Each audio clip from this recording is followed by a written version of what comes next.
Hola, bienvenidos a este espacio de Dinero en Semana TV. Soy Carlos Enrique Rodríguez, subdirector de Semana. Hace unos días se conoció un fallo judicial que ordenó la suspensión de las actividades de exploración y explotación de gas en Uchuva 2, uno de los proyectos icónicos offshore de Colombia. Para analizar esta situación y ver algunos temas de coyuntura en el sector de hidrocarburos nos acompaña un experto, el doctor Frank Per, presidente de la ACP. Doctor Per, bienvenido. Carlos, muchas gracias por la invitación. Muy amable por estar acá. ¿Qué es Uchuva 2? ¿Por qué todos estamos tan preocupados? Uchuva 2 es uno de los proyectos en los cuales tenemos la esperanza de tener dos cosas. Una transición energética con recursos suficientes y autosuficiencia energética para Colombia. Es un proyecto enorme que tiene cerca de 20 años. El contrato se firmó en el año 2004 entre la ANH y la Agencia Nacional de Hidrocarburos y Petrobras. Y ahí hay dos socios, Ecopetrol, que tiene la mayoría, y Petrobras, que es el socio operador con cerca de un 44%. Ese proyecto, en estos 20 años, ha cumplido con todos los estándares ambientales y con todos los estándares sociales. No hay un solo incidente de impacto no deseado.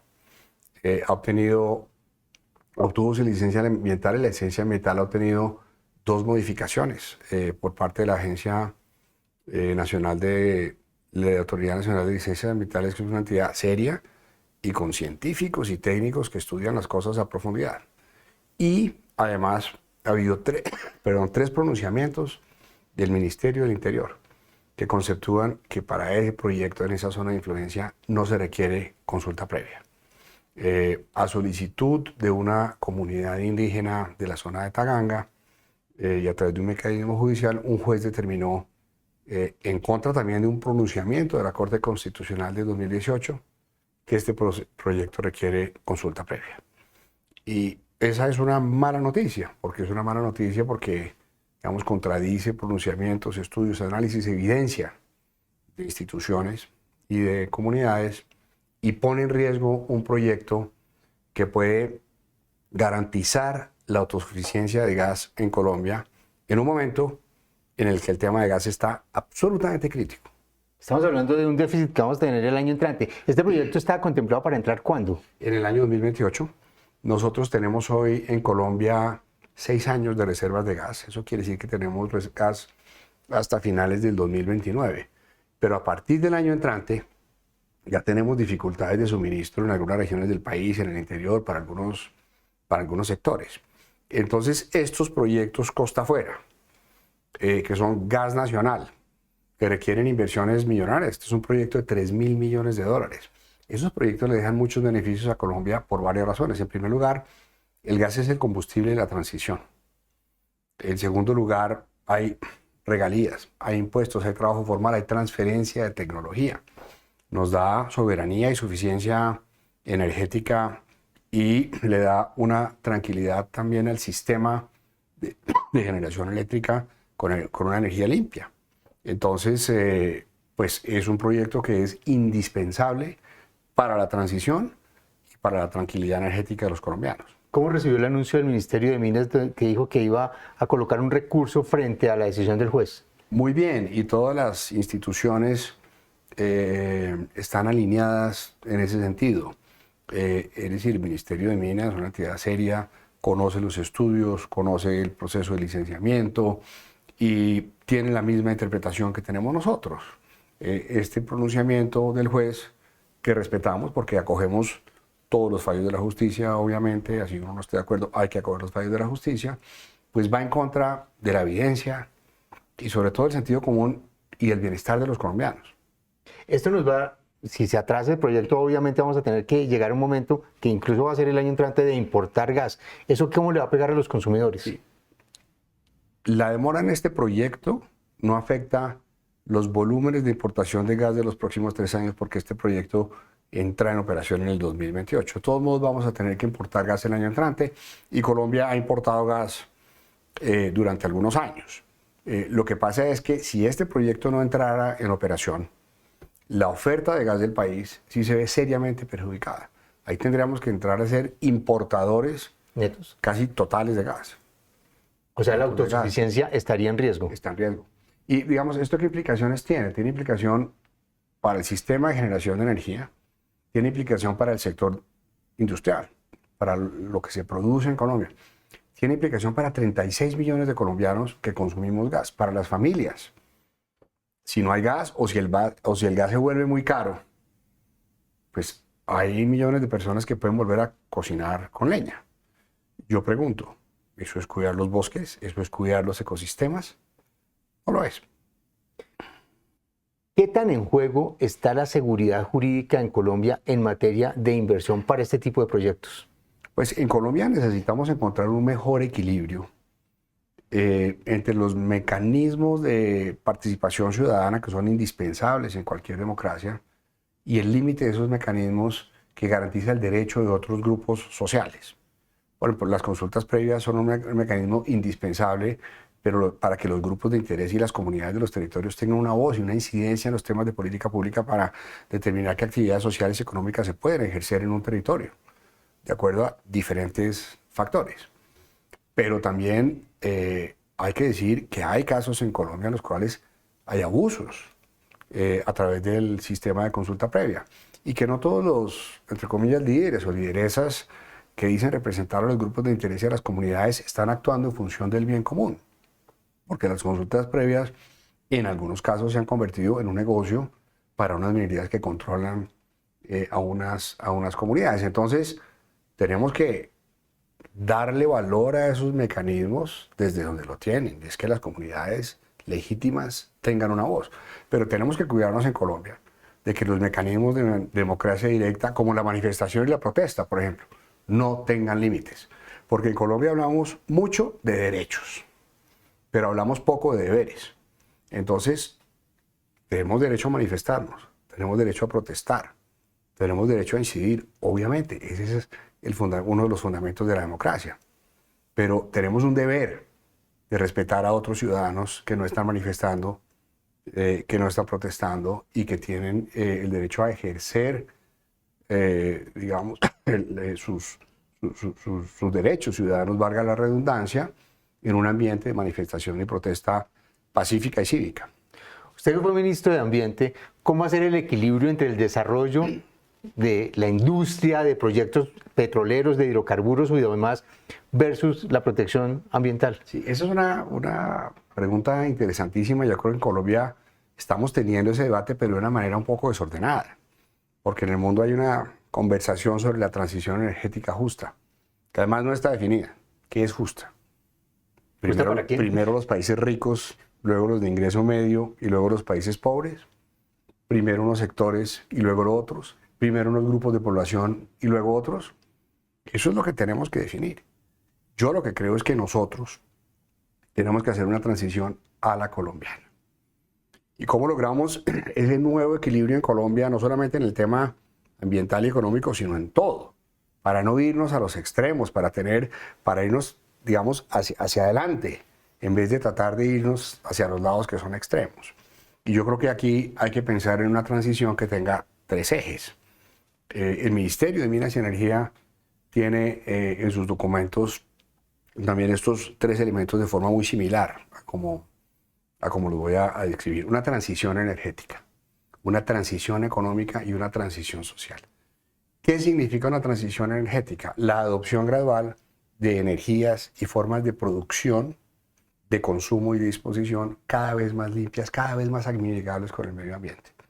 Transición económica, que logremos en las regiones de Colombia, en los departamentos donde hay producción de hidrocarburos, de minería, todo tipo de actividades.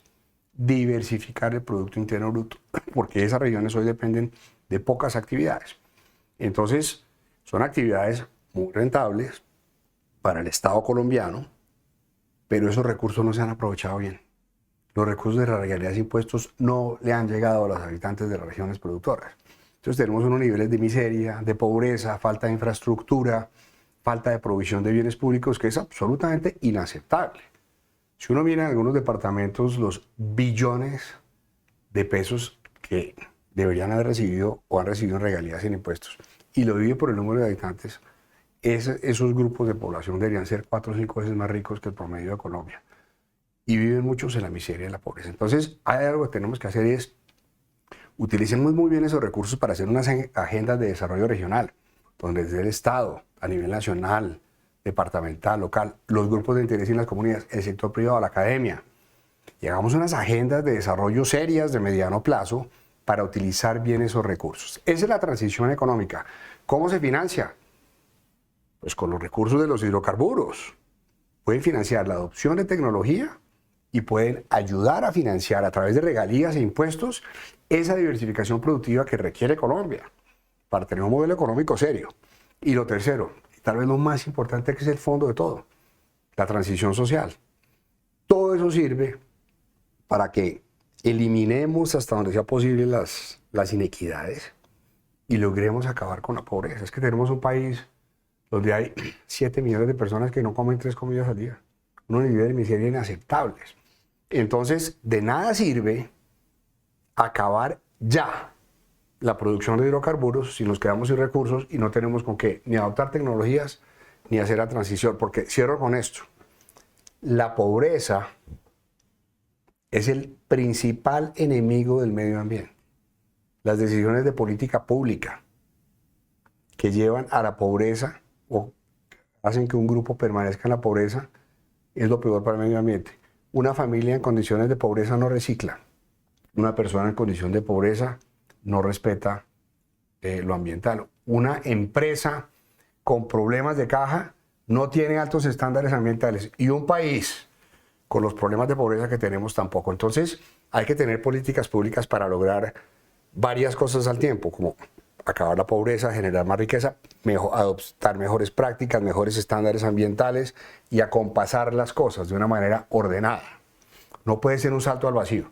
Tiene que ser en nuestros términos, en los términos de Colombia, no de los países que ya resolvieron sus temas de riqueza, de inequidad, de provisión de bienes públicos, de infraestructura y que pueden financiar esas tecnologías.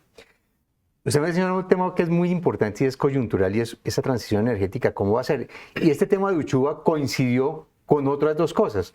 El alcalde de Bogotá dice que vamos a tener un serio problema de suministro de energía, de garantizar energía para la Sabana y para Bogotá, porque no han permitido unas líneas de transmisión que permitan traer la energía de proyectos como Sogamoso y por temas sociales y ambientales.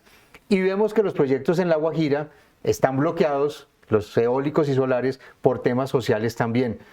¿Qué está pasando en esa ecuación en donde no logramos el desarrollo, pero tampoco logramos avanzar en lo social ni en lo ambiental? Sí. Yo creo que es importante entender las voces de esos grupos de interés y las voces de esas comunidades que en un primer momento no quieren esos proyectos. ¿Por qué? Porque es que a lo largo de los años no han visto los beneficios tangibles porque la vida no se les ha mejorado. Y eso es lo que tenemos que romper y eso es lo que tenemos que cambiar. Porque tenemos a las empresas entre la espada y la pared. Entre unas comunidades que no ven beneficios y un Estado inoperante, ineficiente o corrupto. Y eso es lo que podemos romper. ¿Cómo? Utilizando muy bien los recursos de regalías y de impuestos para mostrarle a las personas, a las gentes que legítimamente tienen unas reclamaciones, que la solución no es matar los proyectos, la solución no es matar la gallina de los huevos de oro. La solución es repartir muy bien los huevos de la gallina. Y en eso es lo que tenemos que mejorar en Colombia, porque hay unos desequilibrios en el sistema que impiden que se tomen decisiones de política pública por el bien común y hay abuso de mecanismos de participación. Entonces hay que pensar en el bien común.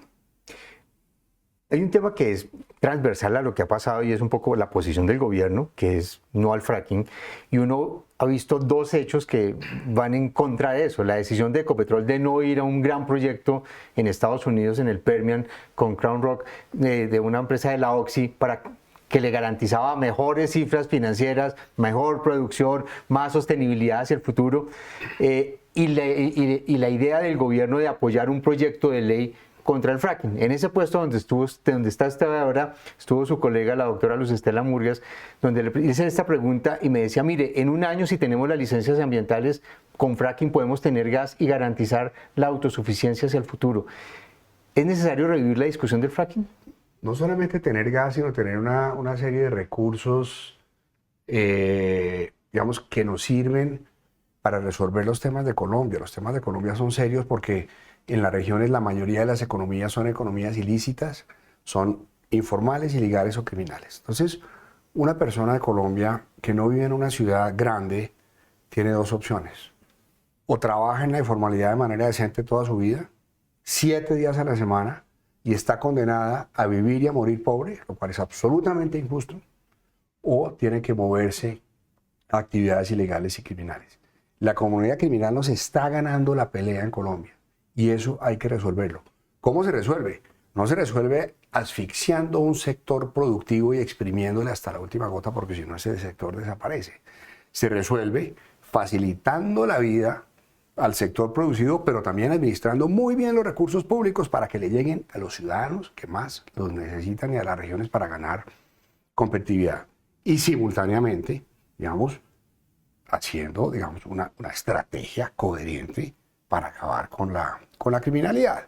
Entonces, y hay países que han tomado ese camino, países de América Latina que han tomado ese camino, los Estados Unidos tomó ese camino y esa actividad hoy en día es una actividad que es mucho más segura. Eso no quiere decir que se pudiera hacer en todas las regiones ni en todas las formas, pero yo creo que ese no es el momento de tener esta conversación. Es muy pronto en este momento para tener esa discusión. ¿Usted cree que todavía dejemos...? No, nosotros no estamos listos en este momento para tener esa conversación. Necesitamos tener unas conversaciones más básicas. Por ejemplo, que las familias colombianas tengan gas para cocinar. Con unos proyectos costa afuera que están probados, tecnologías probadas, estarían listos para arrancar en unos años y nos resuelven una muy buena parte del problema.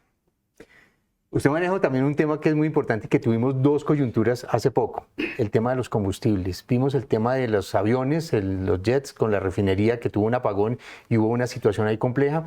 Y ahora con el paro también vimos que no llegó mucho el combustible a algunas zonas del país por temas de distribución.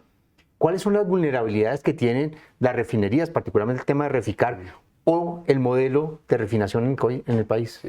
La refinería Reficar es una refinería, digamos, de clase mundial y es normal que en procesos industriales tan complejos se presenten paradas y se presenten dificultades. Esas son cosas del día a día. Es más, el equipo de la refinería se demoró muy poquito en volver a poner la refinería en marcha y a su producción tope. Lo que nos muestra esa situación que tuvimos, lo que nos muestra la situación del paro camionero es que el día a día de todos los colombianos depende realmente de los hidrocarburos. Nosotros necesitamos hidrocarburos para cocinar, para movernos, para transportarnos en bus, para todo. Y entonces hay que fortalecer este sector, pero nuevamente usar bien los recursos. Yo creo que estos son mensajes en el sentido de que claro que tenemos que hacer las cosas de una mejor manera cada día, pero aquí lo que hay que hacer es fortalecer este sector y usarlo bien. Mire, este es el sector que produce, que le da al país estabilidad en su economía, estabilidad fiscal, estabilidad cambiaria, e irriga riqueza a las regiones. Hay que usarla bien. Y ahí entramos al tema de regalías, donde hay muchísimo por hacer. Cuando uno mira el valor promedio de los proyectos de regalías, cuando uno mira en qué se están gastando las regalías en las regiones, ve que realmente en la mayoría de los casos no son proyectos que mejoran la competitividad y la facilidad de producción de las regiones y no son proyectos, con excepción del PAE, que es una limitación grande que tiene, que le den beneficios tangibles a los habitantes de las regiones. No cambian la vida de las regiones. Necesitamos cambiar la vida de las regiones, de la gente. Y el mensaje del gobierno con otra tributaria, también para clavarlos, ¿cómo lo vio? Sí. Yo pienso que cuando una reforma tributaria se hace exclusivamente para tener más gasto, no es justificable. Una persona que seguramente usted conoció que se llamaba Juan Mario Lacerna, que ya falleció y trabajó con nosotros en Dinero, decía que querían ordeñar la vaca, pero comer carne también de la misma vaca. ¿Usted cree que estamos llegando a esos extremos con el sector de hidrocarburos? Juan Mario era un tipo espectacular y era brillante. Me parece que es un muy buen ejemplo. cuando uno mata a la vaca, pues la vaca no le va a dar leche. Entonces, ¿de qué va a comer? Y yo me pregunto, ¿de qué vamos a comer? Porque es que en los años que nos quedan de producción de gas y petróleo, no alcanzamos a tener sustitución de energías. No hay. Porque si la transición energética requiere por lo menos 3 elementos: eficiencia económica, eficiencia energética y eficiencia en el uso de los minerales. No hay hoy en el mundo tecnologías probadas que Colombia pueda adoptar para sustituir del todo en 6 o 7 años la matriz de generación. Necesitamos diversidad de fuentes de energía, cada vez más limpias. Pero en el mundo, el petróleo y el gas están para quedarse por lo menos durante 2 o 3 décadas. Le doy un dato interesantísimo. Los países de Europa Occidental, después de la invasión de Rusia a Ucrania, han vuelto a tener niveles de inversión en hidrocarburos que son iguales a los de los picos de precio más alto de hace más de 10 años. Y obviamente los Estados Unidos hoy es un jugador importantísimo gracias a las inversiones que hizo. Entonces, yo creo que lo que tenemos que pensar es, ¿para qué? ¿Para qué se produce algo en una economía? ¿Y qué se hace con lo que se produce? Para que la gente esté mejor. El objetivo de todo lo que hacemos es que todos estemos mejor y todos vivamos bien, ¿sí? Es indispensable reconocer que en Colombia hay millones de personas que están en condición de pobreza que es inaceptable desde el punto de vista moral, político y económico, y eso es insostenible. Y eso es lo que hay que resolver. Y aquí la invitación es, utilicemos muy bien los recursos de un sector para que todos estemos mejor, pero sobre todo esos colombianos que hoy no han tenido oportunidades. Para terminar, ¿ideología versus economía? Yo creo que todas las visiones del ser humano tienen un sesgo. Todo lo que yo le he dicho ahorita tiene un sesgo, que viene de mi conocimiento, mi experiencia, mi visión. Usted tiene su sesgo, todos tenemos nuestro sesgo. Yo realmente no creo en la objetividad. No creo en la objetividad.